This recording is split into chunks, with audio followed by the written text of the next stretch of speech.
In the history of televised talent competitions, the rules are usually set in stone. But this month, a single performer from the Philippines didn't just break those rules, he completely rewrote them. We are talking about Matty Juniosa, the vocal powerhouse who has turned the 2026 season of Britain's Got Talent into a personal showcase of dominance. The atmosphere inside the theater was beyond electric during the most recent semi-final broadcast, as Matty took to the stage to perform a rendition of Aerosmith's Dream On. It wasn't just a vocal performance. It was a technical display of range that left the industry veterans on the panel speechless. The real shockwave came when Amanda Holden, visibly moved and bypassing the standard voting protocol, reached across and slammed the golden buzzer for a second time. This marks the first time in the history of the franchise that a contestant has secured 2 golden buzzers in a single calendar season. Critics are calling it the Juniosa effect, a phenomenon where the sheer quality of talent forces producers to abandon their own formatting. From a reporter's perspective, this isn't just about a good singer. It's about a cultural shift in how we perceive reality TV contestants. Usually, these shows follow a predictable path, but Matty has injected a sense of anything can happen energy that hasn't been seen since the early days of the show. The industry is currently buzzing with questions about whether this double endorsement gives him an unfair advantage, or if it simply reflects a talent level that is too high to be ignored by the traditional scoring system. While the public sees a star born under the bright lights, our investigation into Matty's background reveals a much more calculated and gritty journey involving years of psychological mapping of the industry. Before he was the talk of London, Matty Juniosa was living a starkly different life in Glasgow, Scotland. Sources close to the performer describe a man who was working grueling double shifts as a waiter, using his breaks not for rest, but to study the career trajectories of former talent show participants. Matty has admitted in recent press junkets that he didn't enter the 2026 season by accident. He entered as a strategist. He reportedly analyzed years of Simon Cowell's feedback, identifying exactly which song choices and emotional beats resonated most with the King of Mean. This wasn't just about singing. It was about survival. Having faced earlier setbacks in his career, Matty was determined to avoid the talent show curse, where winners often vanish after the credits roll. He carefully curated his image, transitioning from a humble singer in local bars to a refined artist capable of handling the most complex rock ballads in history. His choice of Purple Rain for his initial audition was a calculated risk designed to prove his versatility to a global audience. This transition from a Glasgow service worker to a global media darling is one of the most significant underdog stories of the decade, but it highlights a new era of intelligent contestants who understand the media machine just as well as the executives running it. The most startling development in this unfolding story occurred on May 1st, when the professional theater world was blindsided by a casting announcement that many thought was legally impossible. While Matty is still technically a contestant on a reality show, he has already secured a high-profile contract with one of the most prestigious stages in the world.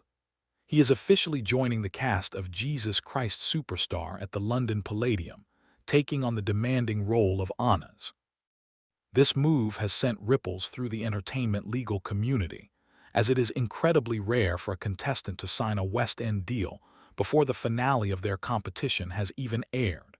It suggests that industry insiders have already seen enough to bet millions on his bankability. This isn't just a minor role.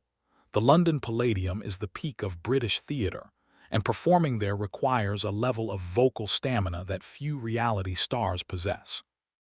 Our reporting suggests that the rehearsals for the musical are already underway, meaning Matty is currently balancing a high-stakes West End schedule with the intense pressure of the BGT Grand Finals. This dual-path career strategy is a bold move that could either cement him as a multi-talented legend or lead to a catastrophic burnout under the intense scrutiny of the London press. It raises the question, Has the competition already been decided behind closed doors? Or is Matty simply so talented that the theater world couldn't wait another week to claim him? As the spotlight on Matty Juniosa grows brighter, so do the shadows of those looking to exploit his newfound fame, leading to a serious digital security crisis this month.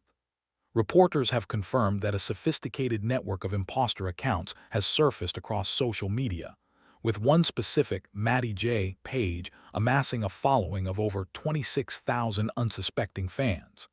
This isn't just a fan club gone wrong. It's a coordinated effort to manipulate the artist's supporters. These accounts have been posting personal updates, behind-the-scenes leaks, and even interacting with fans as if they were Matty himself. The situation became so dire that the artist had to issue a formal statement this week, urging his followers to remain vigilant and avoid sharing any personal or financial information with these unauthorized pages. From a journalistic standpoint, this highlights the fame tax that modern stars must pay in the digital age. The speed at which these clones appear is alarming, and it threatens to dilute the official messaging of his campaign just as he enters the final stretch of the competition. There are even whispers of accusations surfacing regarding the intent of these accounts, with some reports suggesting they were being used to farm data from his young and enthusiastic fanbase. This digital controversy adds a layer of modern-day stress to an already high-pressure situation, forcing a young man who just wanted to sing to now navigate the complex world of cybersecurity and brand protection on a global scale. All eyes are now fixed on the date of May 30th, as the world prepares for what could be the most-watched television event of the year, the grand finals where Matty Juniosa will face his ultimate test. The speculation surrounding his final performance is reaching a fever pitch, with rumors suggesting he might move away from the rock ballads that made him famous and opt for a classic Broadway showstopper to tie in with his upcoming West End debut. However, the stakes couldn't be higher. History shows that the favorite doesn't always win, and the British public has a history of voting for the unpredictable underdog at the last second. Will the voters reward Matty's professional excellence and double golden buzzer status, or will they feel that he is already too successful to need the win?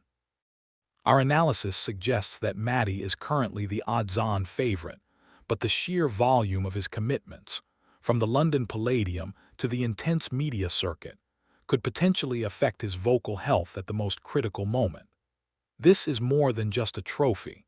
It's about the coronation of a new kind of global superstar who transcends national borders and traditional genre limits.